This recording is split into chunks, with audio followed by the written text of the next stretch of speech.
My name is Mike Michaels. I'm a fellow with the Roosevelt Institute. I write a blog called Rortybomb, and I'm joined by David Frum, and I write for Newsweek Daily Beast and appear on CNN sometimes. Excellent. And this is another edition of the Roosevelt Institute's Fireside Chats, a weekly blogging show on bloggingheads.tv that focuses on fellows of the Roosevelt Institute think tank, working with and talking with people who are, we find interesting. We want to discuss relevant issues about the political economy of the United States. And David Frum, you've just written a book that came out a few weeks ago. Which I'm now holding up to the camera. It's my first novel called Patriots. It's a satirical novel about Washington. I unfortunately read it as an ebook, so I can't really hold my ebook up to the computer screen without looking weird. So I suppose that's a disadvantage of not having the print copy. But why don't you tell us a little bit about it? Patriots is a novel, a comic novel, and it's a satire of what has happened in Washington over the past 3 years under the Tea Party, although it's not so explicitly set in our time. It's the story of a young man, a kind of feckless young man from a wealthy family who arrives in Washington and is taken up by powerful people because of his wealth. And he encounters a range of Washington characters, including a sinister cable news network called Patriot News. And he finds himself drawn into the center of what you have to call a plot against a newly elected conservative president who is trying to do that much desired third way, big deal political reform, and who ignites a mutiny against himself in his own party. And the story of the novel is the story of the mutiny, how it's created, how it's turned into an appearance of a mass movement, the role of TV and radio and other kinds of print media in fomenting this movement, and of Walter's gradual political awakening and realization that a lot of this is happening because people like him, he's a pretty privileged guy, have not been serious about their responsibilities. And for all his flaws, he has to decide whether he's going to be more of a citizen or not. Interesting. And the main hero, Walter, is fourth generation wealth. Right. Who is kind of a wastrel and kind of gets swept up through the hill into politics surrounding.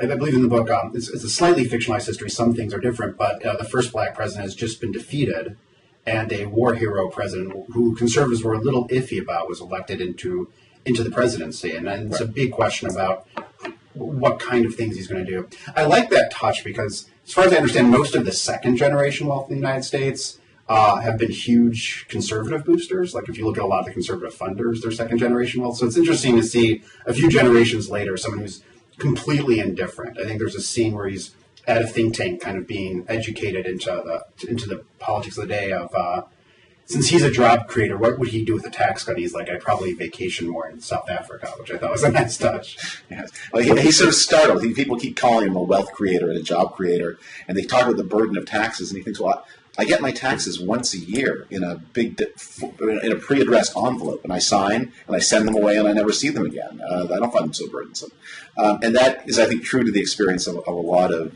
these multiple generation wealthy people. One of the reasons I was interested in him, a project I once had that I discarded, I may return to, is since the 1940s, hereditary wealth has not been an important part of American society. But it's going to be. That's going to be the 21st century in this way is going to look a lot like the 1910s and the 1920s, where people were preoccupied with who is your father, who is your grandfather. That tells us a lot about what you're going to have. This giant accumulation of wealth that's occurred over the past 20 years is going to have heirs. I mean, some of it will find its way to foundations, but most will find its way to heirs. And we are going to have, again, a class of people that we thought had vanished with the Victorian novel, and Walter's one of them. It's actually, there's an economist named Piketty who does Saiz and Piketty. He's the guy who kind of did all the numbers behind the 1% wealth. And he has a paper about inherited wealth in France, and it's the same exact U-curve, which was super fascinating. It's very tough to get U.S. data, but it seems like that's going to be something that happens. Well, people aren't surprised to hear that such things exist in France and England, although the truth is there's much less of it in France and England than you might think. But it was kind of a strange thing. That moment in American life where those kinds of people appeared, we thought was an aberrational moment. That was a moment in history from the 1880s to the 1920s, and then it was back to normal. Except we're now back to that world. And so I wanted to show somebody who's a product of it what it can do to you, and then at the end maybe some hope of, given that he's got. I mean, maybe this isn't the best way to organize a society, but if that's the way your society is organized, and it's the way American society is and will be organized, that kind of person has to have some willingness to bear more responsibility. And in the book, there's a conflict within, there's conflict between what stands in as the constitutionalist group. Right. The constitutionalists essentially is the conservative. Right, and the constitutionalists are essentially the conservative movement. And explain a little bit about the fault lines between what the Republican president in your novel wants to do and what the constitutionalists want to do. Well, the president of the novel, he's a hero of this war that's been going on endlessly in Mexico, where the United States has been, in this story, has been helping the Mexican government against insurgent drug lords. And he's been badly hurt. He's in a wheelchair. He's got burns all over his body. And he has become convinced of the futility of this war. And he's also coping with a society that is in a prolonged recession. That just, the way I try to tell this in the book is you don't really see it. It's on the edge of the consciousness because the characters in the book, the main characters, are utterly untouched by it. And they're wealthier than ever. But it manifests itself out of the corner of your eye throughout the story. So what the president hopes to do is to put together a package, and this will sound familiar to some, of an immediate, big infrastructure-style stimulus to get people to work. And then a draconian program of budget cuts and tax increases to kick in after people are back at work to right the finances of the United States. He wants to end the war in Mexico, and he wants to legalize marijuana in order to, as a new source of revenue for the government. At the Roosevelt Institute, you'll know that one of the major motives for the end of Prohibition was government's need in another depressed time for a new source of revenue, the alcohol tax. That you could give that away in 1919, you couldn't give it away in 1933.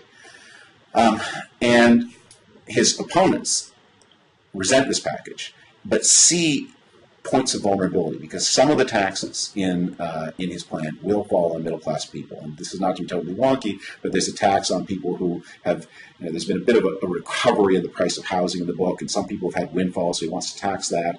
And there's this marijuana tax, and so his one of the people in this protest movement says it's like slicing a turkey. That you have to put the knife under the turkey's wing, and that's the place where you make the first cut. And once the wing is off, you can then carve out the whole bird. Right. And that sounds a lot like a lot of plans that are, not the marijuana legalization, of course, but the Rivlin plan, for instance, has I think $600 billion in infrastructure spending right out the door, which I think a lot of people aren't aware of, and then a bunch of reforms involved. I think right around. Well, this is what good government people want to do, right? And one of the stories of this book is. So why don't we get good government? There are all these, think of all the people some of them Democrats, some of them Republicans, across the middle of the Washington spectrum at the think tanks. So they probably broadly agree on some of the things that need to happen and important differences on details. So why doesn't it happen? If all of the people, that and I know think that this is so, on the blackboard desirable. Hello? Yes, I'm still here. Okay, sorry, yeah. So one position I've staked out is that this kind of dual purpose has, I think, been a real thorn in Obama's side. I think very early on, you saw Treasury people start to leak to reporters that they didn't want to do a second stimulus. They were aware of that it would be helpful, and they were aware of how in over their heads they were with unemployment. But they were worried about panicking the financial markets without also doing long-term deficit reduction. It was called the two deficit problems. The short-term deficit is too small, but the long one is too large. And I think the moment you introduce that second veto point into your logic of how these things work, that you have to do them both at the same time, one extra veto point is exactly where you cause all kinds of problems in Congress, especially with a Congress that is this coherently unified against the president. Right. I've talked with a lot of kind of centrist think tanks about this, and I said, there are good short-term ideas and there are good long-term ideas. You should just do the good ideas and push them individually.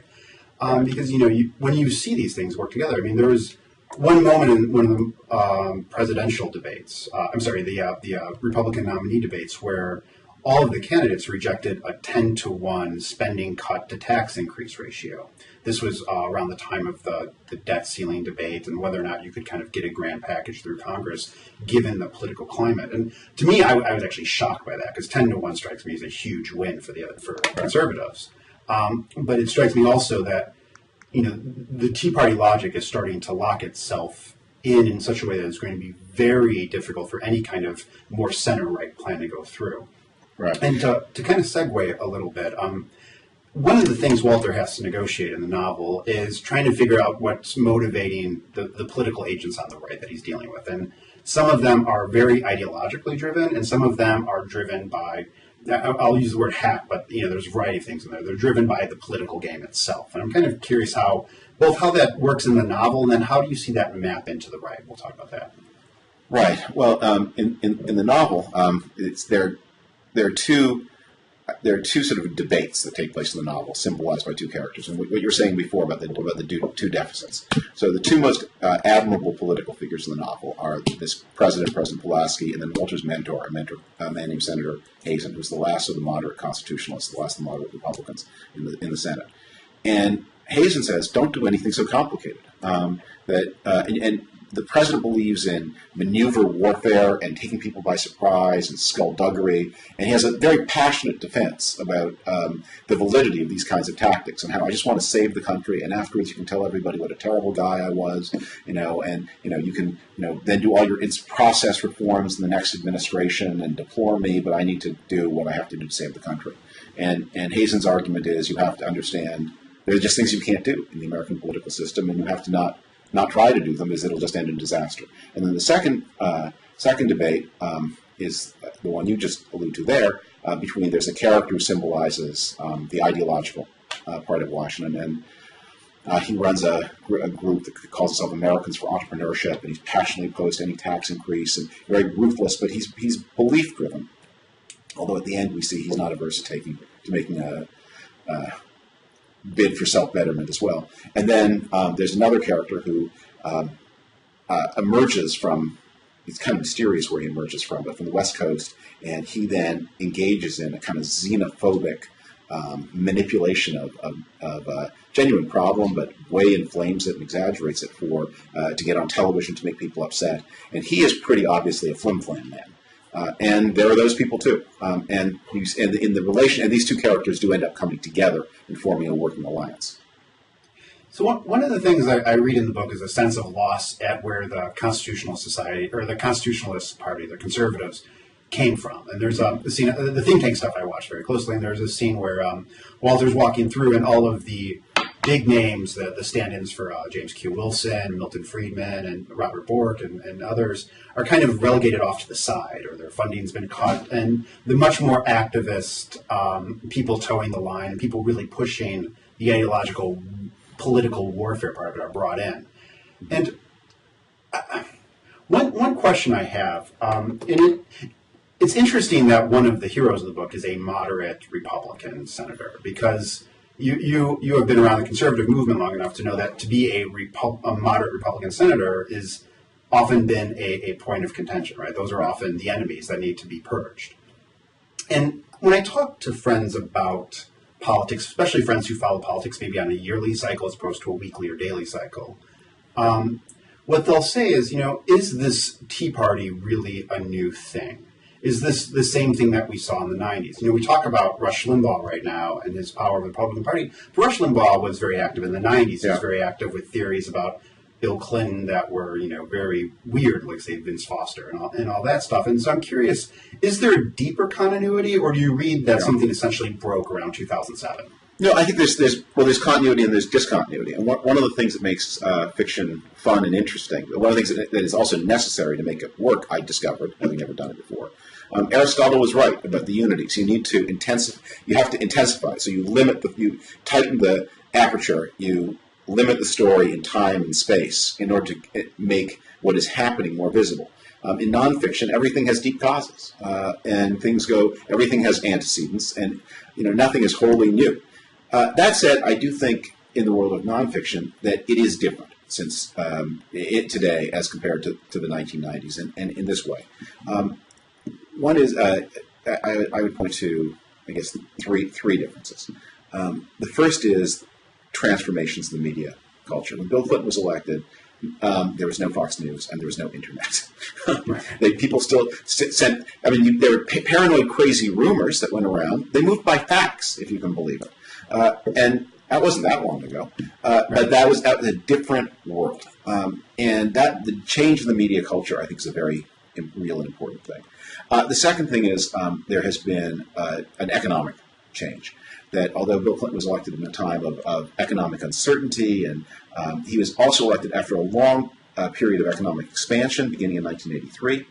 A new expansion got underway pretty quickly, and by 1995-96, although the country was not into the great prosperity of the second Clinton term,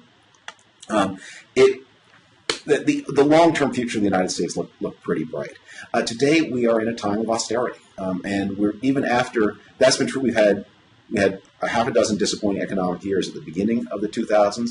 Then we went into this horrific recession, which most people have not emerged from, although we in Washington are doing fine. And even after the whole country emerges from it, at least according to the statistics, we are looking forward to a long period of probably private sector austerity and certainly public sector austerity in which people are going to be disappointed. And there are big rewards for those who can be organized first. They will be the least disappointed. And the last difference between now and the 1990s is the ever-increasing and accelerating reality of ethnic change.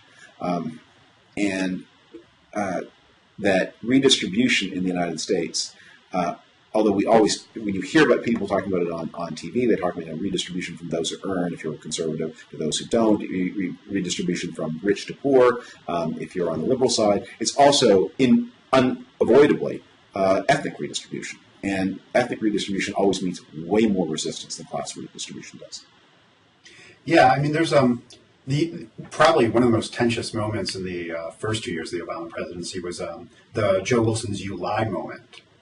During when President Obama was explaining Obamacare to Congress. And the "you lie" wasn't about the individual mandate, it wasn't about taxes, it wasn't about health care costs. It was literally in reaction to President Obama saying that Obamacare will not cover undocumented workers. Right. And I thought that was really telling that there's, immigration is such, I read the right as, immigration being a very important part of what is activating a lot of the base. Here's something, and this is an uncomfortable fact that people on the liberal side need to keep in mind. That one of the working pieces of the president's health care reform was to, as you know, cut Medicare supposedly by $500 billion over 10 years. And that money was to flow to fund increased coverage for the uninsured. Important to remember, 27% of the uninsured are foreign-born. Now, that doesn't mean they're illegal immigrants. That doesn't even mean they're necessarily not citizens. But if you're watching at home and not paying a lot of attention and these categories fuse in your mind, that it really is true that they're taking from Medicare, which is 80% white and 12% black, or maybe even more for those two groups, probably 95% white and black, in order to fund a program whose beneficiaries will be more than 1/4 foreign-born. That's ethnic redistribution, and it is even more contentious than other kinds of redistribution are, and people feel it even if they don't know the numbers, and even if the particular "you lie" claim was not right. Right, and it's interesting when I read the Bush presidency. I think there's a lot of talk about where some of the wheels started to come off in the second term. Was it Katrina? Was it changes in Iraq? But to me, when they really tried to push immigration reform, is when I noticed a lot of my conservative friends really start to shake a bit on Bush, because immigration reform just felt like this third rail of conservative politics that you really couldn't, even with even when you had a really strong when Bush was it was one of the clear things Bush wanted to accomplish, and one of the things he put a lot of political capital into, and it was clear they got no traction on it. I don't even think it came to a vote. Well, and that's the immigration issue just suffuses the novel. And one of the things that you said there are these two, when they are plotting against the president, the two things they use against him are, one, his attempt, the inclusion of some degree of middle-class tax increase in his proposal. But the other thing that goes on is, in this war in Mexico, there is a terrible disaster for American arms. And it looks like an American unit has been betrayed from within by Hispanic soldiers in that unit. And the Flim Flam man seizes on this. This is how he makes his career. by telling a story about massive political disloyalty among Hispanic soldiers inside the U.S. Armed Forces. And this has enormous resonance with the characters all through the book, because the ethnic transition, it's going to be a very important part of our politics in the 21st century. And it's a very hard thing to do right. And it's especially a hard thing to do right in a society where the adjustment pains are shared in not a very equal way. It's interesting that President Obama is still seen to be, the favored candidate of people who would want to expand or formalize immigration, even though his administration has stepped up quite a bit in terms of deportations, of folding immigration enforcement under the police with secure community acts. People are very involved with immigration politics, actually incredibly disappointed with President Obama on a lot of the stuff that he has direct control over. We can talk about the DREAM Act and stuff like that, but in terms of there's a really deep continuity between the Bush years and an acceleration of a lot of the more aggressive police enforcement of immigration law. Yet conservatives, for a variety of reasons that I think are very correct, are seen to be on the losing side of that demographic battle. So I'm curious. There's a sense in which there's a short-term and long-term game for the Tea Party conservative activists. One is that they're clearly launching an assault on what was passed under Obama and trying to roll back parts of. I think you've written that it looks like a going out of sale.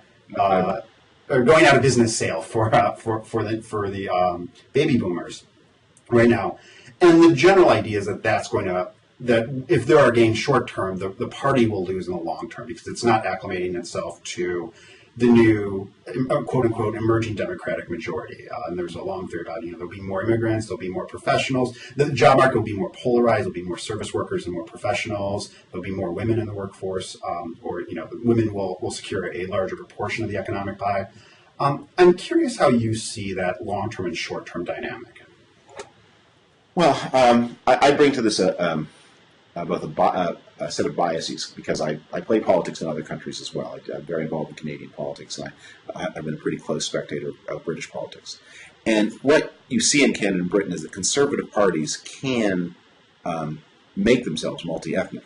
In the last Canadian election, the Canadian Conservatives under Stephen Harper won a plurality of the vote of those Canadians who speak Chinese at home, which is vying, I think, after French Canadians, or maybe now even equal to French Canadians, the single largest non-English speaking group in the country. And Chinese Canadians are a very, very important minority group. And the Conservatives prevailed among them, or at least they won a plurality. It can be done.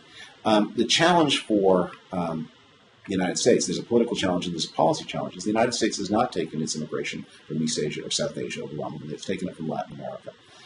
And that's an immigration that is heavily unskilled. And it's hard to make predictions about this, but the people who study it say this. It's not that immigration is not skilling very rapidly. The second generation does better than the first, but the third does disappointingly little better than the second, and the fourth even seems, insofar as you can count the fourth, to go backwards from the third. And this is one of the things that people on the liberal side need to grapple with, that immigration. There's a lot of argument about its short-term economic effects. How much is it implicated in the stagnation of wages and an increasing inequality? But it certainly seems to be part of the pattern of making a more unequal America. There are 40 million newcomers since 1970, probably three-quarters of them with very low skills. And in a post-industrial society where the route from longshoreman to factory worker to factory foreman to professional that worked in the first two-thirds of the century doesn't seem to work anymore. Right. So to continue with the kind of short-term, long-term debate here, there's a lot of debate about what a first term of Mitt Romney would look like. Presumably, if Mitt Romney is elected president, the Republicans have a majority in the Senate, but not 60 votes in the Senate, and they keep the House. And as someone who's written quite a bit about what a fictional Republican president would think and do, what's your take on what the actual Mitt Romney would look like? Because this is a debate that's going on in liberal circles right now that's more or less focused. It's focused on a couple things, but would he pass something that looks a lot like the Ryan budget through reconciliation in the Senate and sign it into law into 2013? At least, let's say 60 to 80% of it.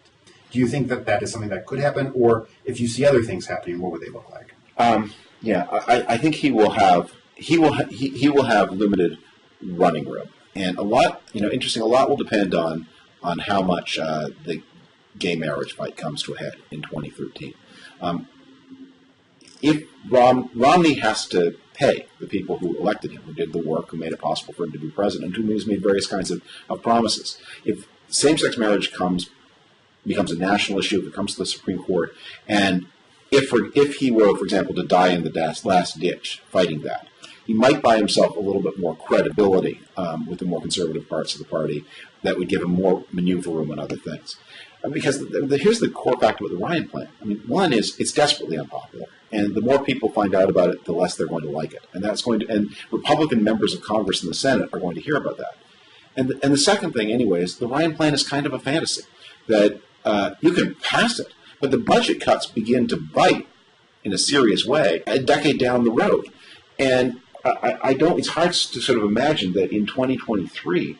That people who are today in their 40s or 30s are going to agree, well, I was looking forward to getting Medicare benefits, but so Paul Ryan said 10, 12, 15 years ago that I can't have them. And the verdict of Paul Ryan lasteth forever, thus spake of Paul Ryan. I mean, therefore we accept that there won't be any Medicare for us. I don't think it's going to work that way.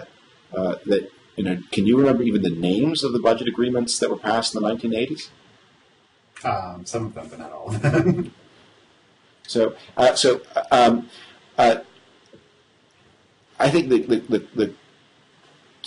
so if you're trying to war game what a Romney presidency would be like, that I think there are two variables that you need to keep to focus on. And I think people are focusing more on the one that matters least. And the one that matters least is what is the personality of Mitt Romney? How independent will he be? How steely? How willing will he be to defy the Republicans in Congress? The more important question will be what is the political mood of the country like, and what is the mood of those Republican members of Congress? Will they be feeling adventurous the way they felt in 1995, or will they be feeling more chastened the way they felt in 2001?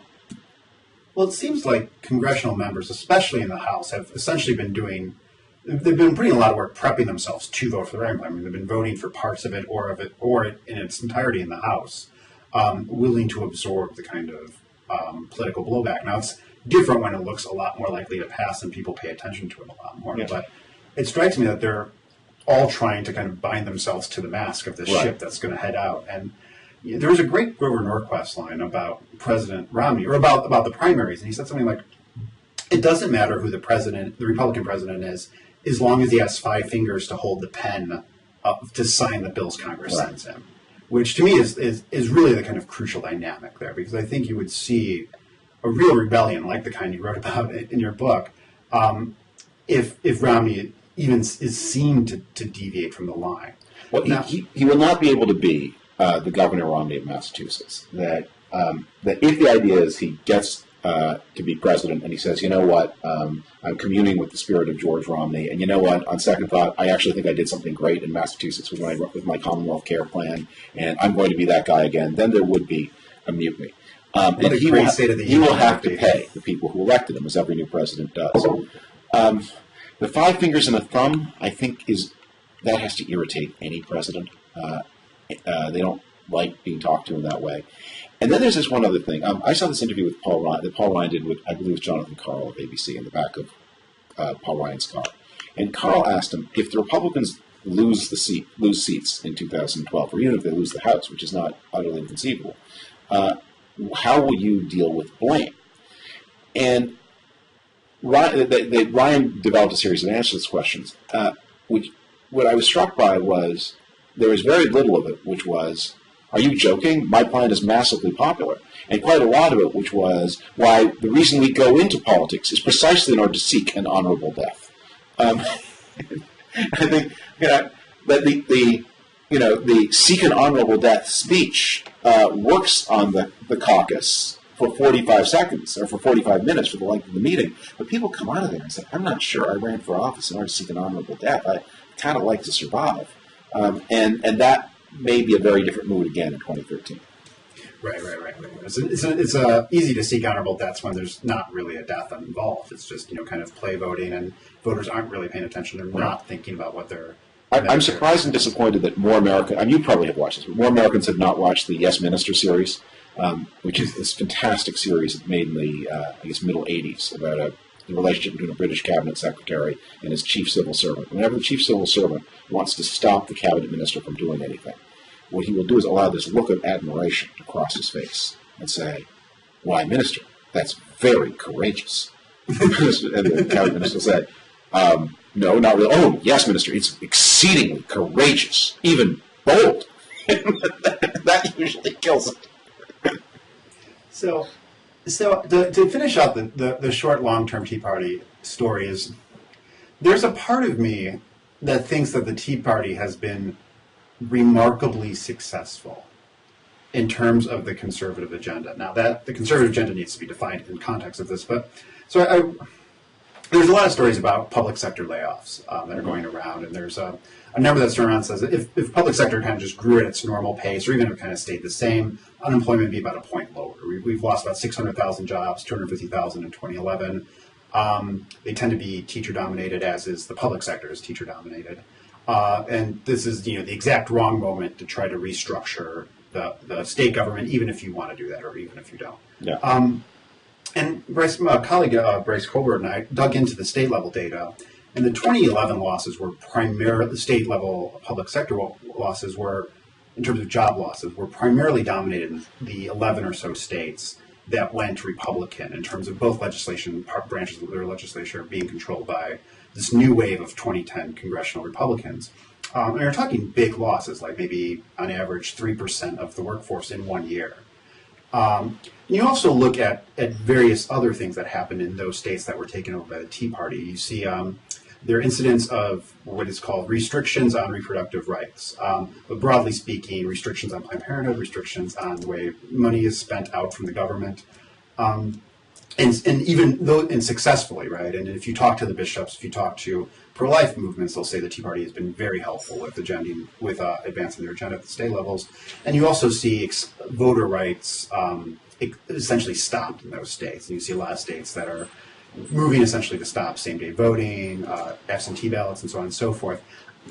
To me, those strike me as huge successes. And if you see something like the Ryan Plan passing, which to me is the kind of final step of the conservative agenda to roll back the Great Society and the New Deal, or at least a major step in that direction. To me, the fact that we've gone from Speaker Pelosi and the new Obama presidency and the idea of this kind of wave of progressive of energy to really trying to fight between the center and the center right. Part of that has to do with liberal politics, but to me, it strikes me that the kind of gambit that Mitch McConnell and the Tea Party and a bunch of other people started on in 2009 has reaped some benefits. I'm curious what your take is on that. Right. Well, you open a huge subject, and I don't know that we'll be able to do it justice here, but let me just throw one preliminary thought at you. I think one of the things that conservatives have a false story about the Goldwater era. I think liberals sometimes have a false story about the Great Depression. Liberals don't appreciate enough that liberal reform in the United States tends to happen in good times, not in bad times. And they look at the data on the calendar and they say, well, wait a minute, all these major reforms took place in 1934-35, and that was the Great Depression, which was true. But it was also a time when the economy was growing at 9 and 10% a year. That people felt optimistic, and they felt they could afford to take a few risks. Social Security reform did not pass in 1931 and could not have passed in 1931. So if President Obama wanted to do these major kinds of reforms, he needed to deliver some economic success. Had the economy been growing strongly in 2011, and had that been the year that healthcare reform had been done, things would look very different. But that's the precondition for major liberal reform. And I think I think we can come up with one or two exceptions to it. SSI in 1974, that's not a good year. But by and large, that's when it tends to happen. And these have not been good times. And the country becomes more conservative and more risk-averse in bad times. And these are very, very bad times. I think we need to go back to the point, too, about that this time of fiscal austerity and ethnic transition that what the Tea Party spoke to. And the Tea Party people, despite the way they're represented in the Wall Street and other places, are not mad libertarians. I mean, they don't want to give up Medicare benefits for them. And they don't even necessarily want to give up Medicare benefits for their children. But what they see is the country is changing in a way that a big part of the future population won't be their children. And they're being asked to give up Medicare benefits or some portion of them for the benefit of people who they don't think ought to be in the country. And unsurprisingly, you get a negative answer to that. That I think has something to do also with voting rights. That liberals will often say, well, voting proof of outright voting fraud is very small. But what they're struggling against is an intuition that a lot of more conservative people have. I don't care what the papers say, technically. People who shouldn't be voting are voting. And I don't like that. And if they were, however they got the ability, even if they have some color of claim to the right to vote, they shouldn't have the right to vote. I don't know how that happened. And one of the things that we need to consider is whether we've built a kind of society over the past 20 years and had kinds of conditions in place that make a lot of the aspirations for liberal reform a lot less tenable. Right. Yeah.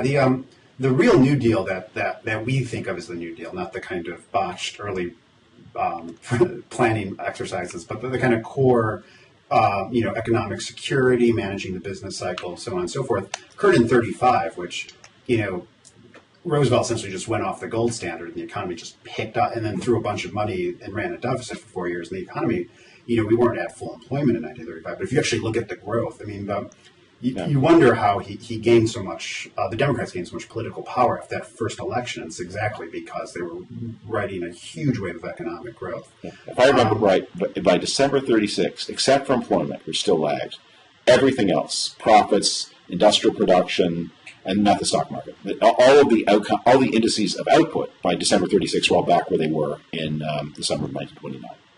Right.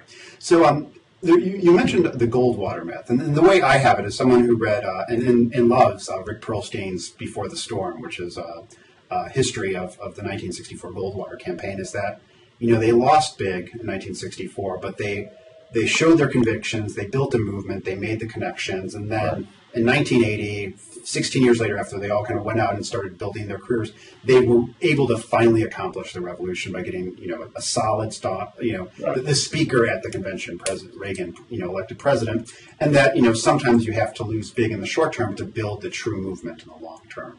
And you wrote something that was really fascinating about this, and I want you to talk a little bit about it.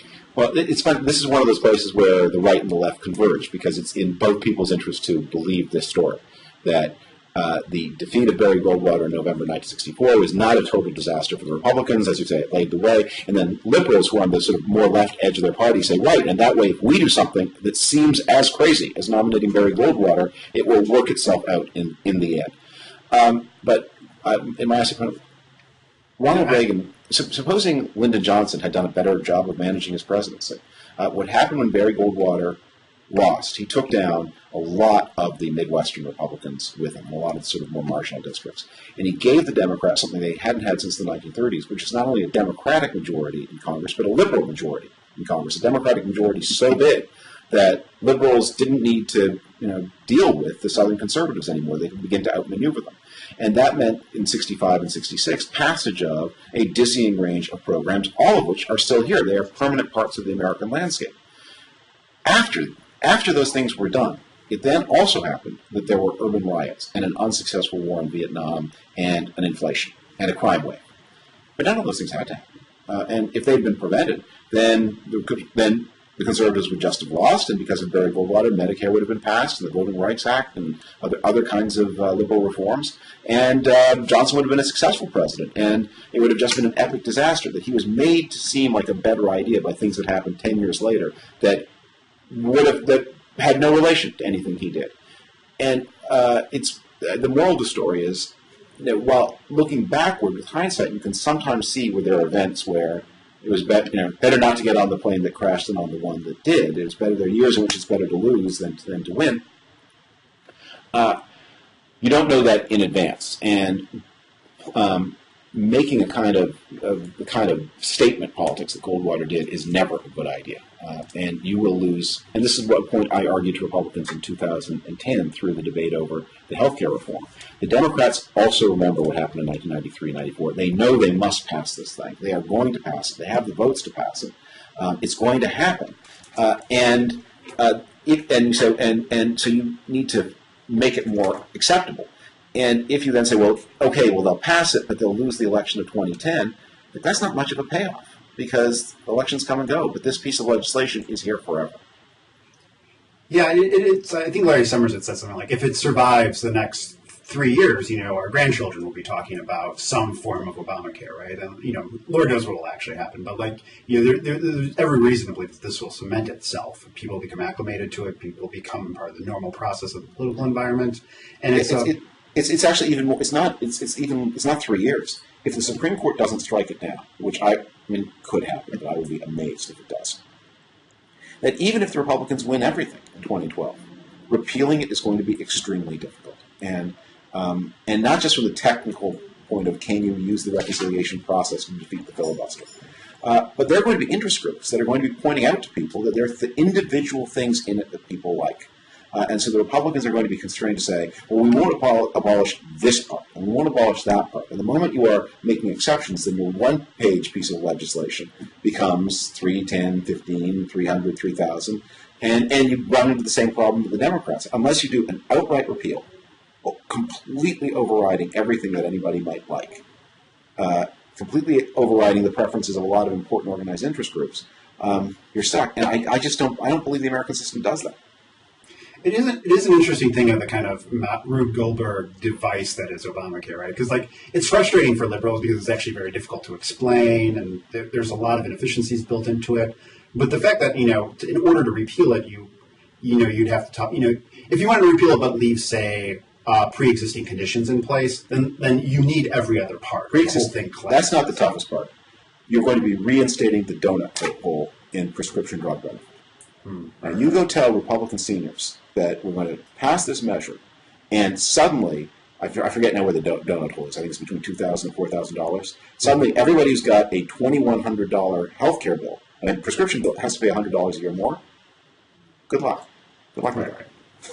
And that, if once you carve out an exception for the donut hole, okay, now we're passing a whole new giant statute. So it's not going to happen. I just don't. I don't see how that works.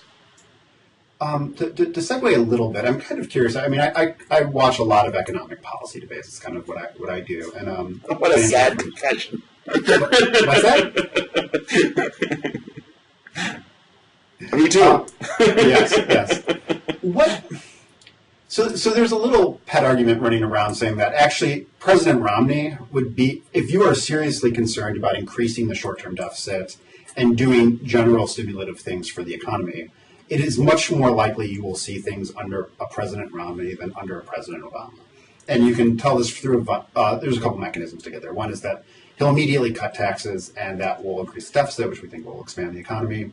Another is that his advisors are all actually pretty New Keynesian, if you want to know the technical term, but they're people who are not gold standard right-wingists. They're right. Like great man Q, people who would not say that we have to treat the Federal Reserve ugly, or people who would not say that balancing the budget would have no aggregate economic impact.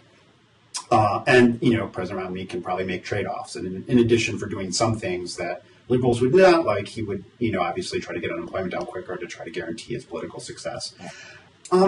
On the other hand, I look at the rank and file arguments that come out of conservative organs of policy and analysis, especially the think tanks. And to me, they are so far right of what economic orthodoxy was for conservatives a generation ago.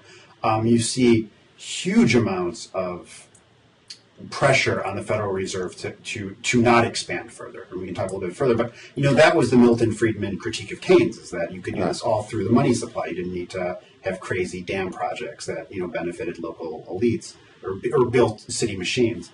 You could do it all through the money supply. Or tax cuts are quicker and more efficient than public infrastructure investment because people get it right out the door and they spend it. And there's a whole thing with housing, which I think gets to a whole other thing about debtors and fairness, which I'll put off the table. But to go back a little bit to the issue of political maneuvering versus a new kind of ideologue, I've seen you've written against the gold standard wing of your party sometimes in various formats, saying actually a return to gold standard would be kind of disaster. It's now a wing. It used to be a feather. But now that strikes me as much more common. Newt Gingrich announced in Florida that he wanted to have a committee for investigating the gold standard. Now, that's obviously not the party plank, but it just strikes me as that the dial has moved over to the right, a really significant step. I'm curious what you sense is the movement behind that. Well, I think that is actually both ideological, but it's also interest group driven. And Paul Krugman made this point about the United States and Europe, and I think it's right. That one of the things that has happened with the aging of the population, and this was predicted decades ago, is as you have an older population, you have a more inflation-averse population, and we are now prepared to accept very, very high levels of unemployment rather than in any way threaten creditor interests, which number in the millions and millions of the most committed voters. That's I think what the impetus behind where the gold standard comes from. People are the people who vote in party primaries are very, very inflation phobic. And given how poorly their stock market portfolios have in any case done over the past 10 years, that the threat that inflation would pose to the future performance of stock market portfolios is scary to them. What would a Romney presidency be like? Romney's a very intelligent man, and you don't need his economic advisors to understand Keynesian economics. He understands it too. And I'd venture that his grip on economic theory is a lot stronger than President Obama's grip on economic theory. President Obama, is a fiscalist. He doesn't think in economic terms. He thinks in fiscal terms. The budget is the overwhelming reality in all of his public statements about our economic life. Romney's ultimate policy preferences are probably closer to mine anyway. So I'm biased in his favor. But here's the thing that worries me: is you govern the way you campaign. Ronald Reagan campaigned by just swooping the conservative world into an infatuation and loyalty, where he could do anything, and if people didn't like, if he did something conservatives didn't like, they denied that he'd done it. And the ultimate argument was, are you going to say you're a better conservative than Ronald Reagan? If he says this is what's doable, then it's all that's doable. George Bush campaigned with muscle. That a lot of conservatives who had reservations about him, they came down to Texas and they were taken to the mountaintop, and they were shown the mountaintop, and they were also shown that if you don't like the mountaintop, we can push you off the mountain. And people deferred to the leadership of both out of hope and fear. But Mitt Romney has not campaigned that way. He has made it very clear that he is going to campaign as the instrument of the party rather than as the leader of the party. And if that's the way he campaigned, you have to worry that's the way he'll go. I hope not, but that's what I would worry about. So I want to conclude by talking a little bit about your first book, which I'm going to hold up to the camera. It's called Dead Right. It was written, I believe, in 1994, and it's actually a lot of, and myself as well, a lot of people really love this book. John Marshall, who runs the site TPN, called it one of his favorite political books back, I think, in 2002. And every time anyone's talked about it, I've seen them say this is something you have to read. And to me, it's super fascinating because it's all about, if you don't mind me putting it this way, you mentioned before about how the Tea Party, or about how Paul Ryan's about republicanship and honorable death. In some ways, it's a little bit about how Republicans need to be able to take harder votes than the ones that they're doing. I'm going to read two quick parts from it, just to give a sense. Actually, the welfare, you talk a little bit about how drivers who wear seatbelts are more likely to get in accidents. And the welfare state functions as a political safety belt, reducing the riskiness of all of our lives. Some of these are good, but other effects, however, are not good. And the core set of arguments is that, as I read them, and there's a bunch of them, is that you divide the Republican Party post-Reagan into a couple of slivers. There's the nationalists like Pat Buchanan, there's the moralists like Will Bennett, and then there's the supply-siders like Jack Kemp. And what you try to say, and it's very convincing with the moralists, like Bill Bennett is saying that, they all want to try to use the government to solve their problems, but the instrument of the government itself is the problem. And that until you really roll back the New Deal and the Great Society, until then, you won't actually make any advancements on, in restoring virtue to America or, properly placing America in its global context. And so it's very much a powerful statement against the welfare state. And then flash forward, 18 years? You write a piece that responds to Yuval Levin, who, if you wanted to commission a Committee of Social Thought written piece on why the Ryan budget's a good idea, you would read Yuval Levin's piece about how... One of the smartest guys we've got, if not the very smartest. Yeah, a very smart guy, and but it's a very interesting piece. Like it's a sharp piece, I should put it that way. And it's all about how the welfare state's gray and not dynamic, and we need an entrepreneurial future. And you wrote something called Two Cheers for the Welfare State. And Two Cheers is that a Crystal? Crystal had a famous essay called Two Cheers for Capitalism. Right, and it's kind of like a lukewarm support. I'm curious how you went from the intellectual trajectory of someone who, as far as I read it, maybe this is unfair, I'm reading too much of this book, but someone who was thought of the welfare state as really one of the core problems to be solved, to someone who would say, you know what, lukewarm support, 2 cheers. Yeah. Well, first, 18 years. That's enough time for my oldest child to grow into adulthood. So it's a longer time. It's a long time. I still agree with a lot of the things that I said in Dead Right. But the Dead Right ends in a way that's very unsatisfactory. It says, how do we solve the political problem? Because we've got a message that the American people are not going to accept. And that one of the problems with the supply side is they had a series of ingenious maneuvers for persuading people to accept things they didn't really believe in.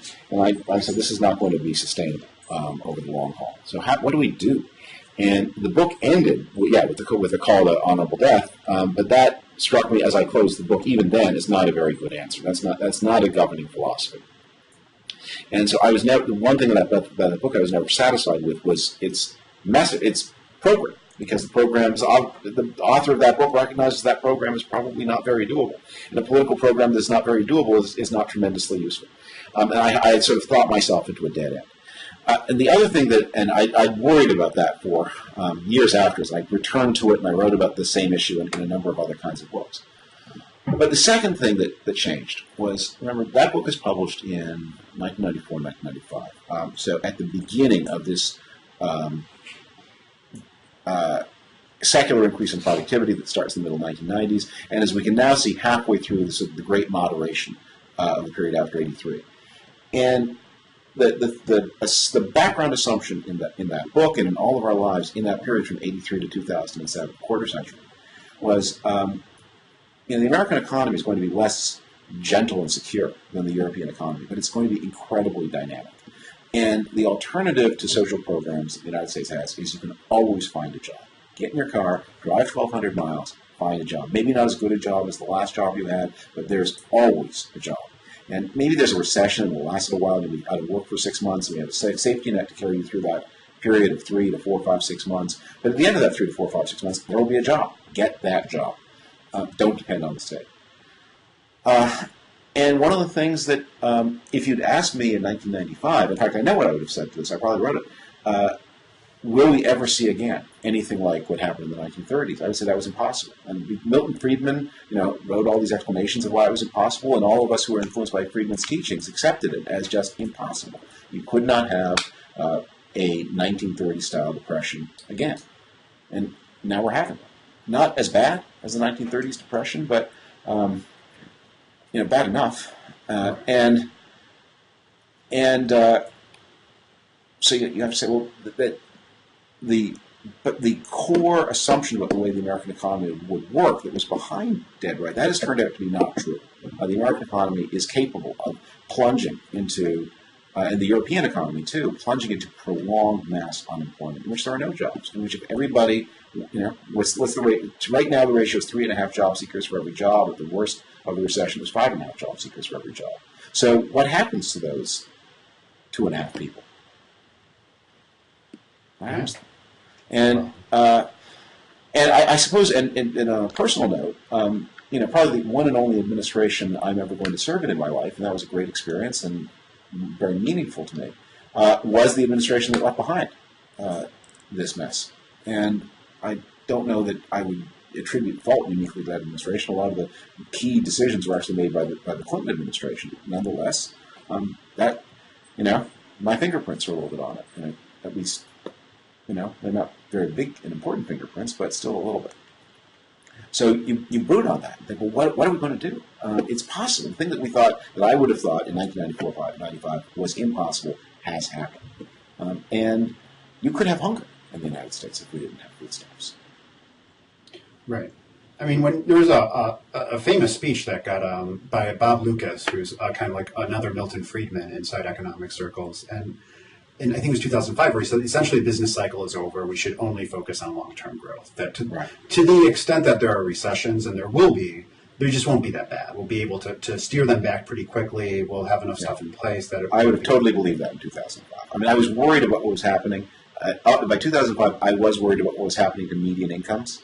But if you'd asked, if I'd been talking about why, I would have seen what's happening to median incomes as part of the same process that is putting us on a cycle where the shocks become very mild. Because indeed, the wages are less sticky than they used to be. That's the thing that made recession so terrible. So if wages become less sticky, we have more flexible labor markets. Ergo, when we go into a slump, people take wage cuts, and you pull out of the slump faster.